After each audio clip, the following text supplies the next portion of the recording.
When we started the Cedar Springs project, we never dreamed it would take so long. But the bank wouldn't lend us enough money to do the work, and our GoFundMe and other fundraising attempts honestly fell way short of what we needed. Costs have skyrocketed as construction has dragged on. And it's been hard retaining workers with the more lucrative jobs nearby in the Deep Creek Lake area. We still believe someday the buildings will be done and Cedar Springs Fiber Art Center and Retreat will be open for you to come experience. Here are a few of the things we're excited to share with you when that day finally arrives. Sorry about the rustic handheld look with these videos. Our gimbal refused to cooperate while we were recording. The most open and accessible area of Cedar Springs used to be a baseball field for the local mining company decades ago. We still refer to it as the ball field, even though it's starting a new life as a place for people to disconnect from the stresses of the modern world and immerse themselves in the joy of creating works of art with fiber. While waiting for the building construction to finish, we're expanding the ball field area bit by bit to make room for other attractions.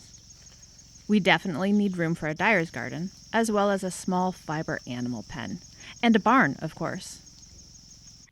There's also an area near the store which seems destined to be a pond. It might be an area that's spring-fed, because this spot never seems to dry up, even in rain-deprived summers like this one. Nestled behind the store and the workshop is where you'll eventually find the Messy Arts Pavilion, where we'll have classes on natural dyeing, fleece skirting, and wet felting, among many others. This is the biggest gap in what the bank wouldn't fund, and it is so important we launched a separate fundraiser specifically to sell bricks to help pay for the pavilion. If you want to deep dive into all the local natural dyeing plants, like goldenrod, oak galls, and others, make sure you check out Chapter 8 about why we need the Messy Arts Pavilion. We're planning nature trails through the woods near the ball field, which will be easily accessible from the store and the wood shop. But even more incredible views are a short but very steep walk away. You'll definitely need your hiking shoes to see some of these features, and you'll absolutely get your steps in for the day. The trail leading down from the ball field has an amazing rock feature of its own.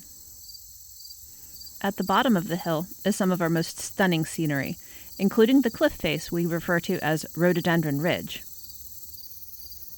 By the way, if you're an ecology nerd, 1, welcome to the club, and 2, most of the Cedar Springs area is an oak heath ecosystem, dominated by oaks as well as acid-loving members of the heath family.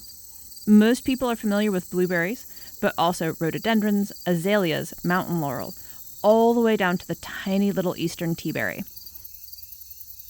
The oak family includes beech as well as chestnuts, and you can see the remnants of American chestnuts throughout the area, suckers from rootstocks that are still fighting to survive the blight which wiped out these trees in the late 19th and early 20th century.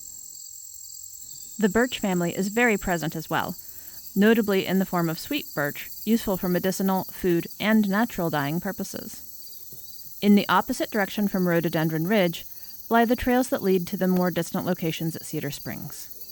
If you saw our video, Chapter 6, Putting the Springs in Cedar Springs, you may recall we were looking for a spring on the property, something a bit more dramatic than the possible underground spring feeding the pond.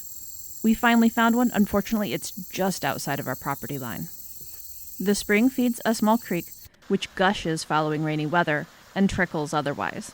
This summer has been so dry we had to use old footage to show how lovely the little creek can be. We plan to keep this area as wild and feral as possible so all visitors willing to make the trek can appreciate its natural beauty.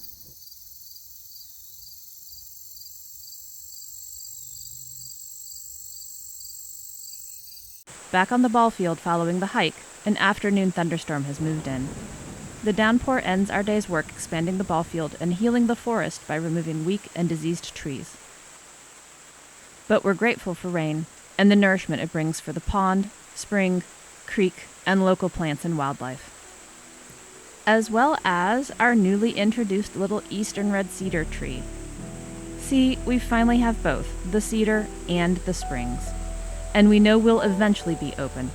Everything wonderful is worth waiting for, and that includes this dream.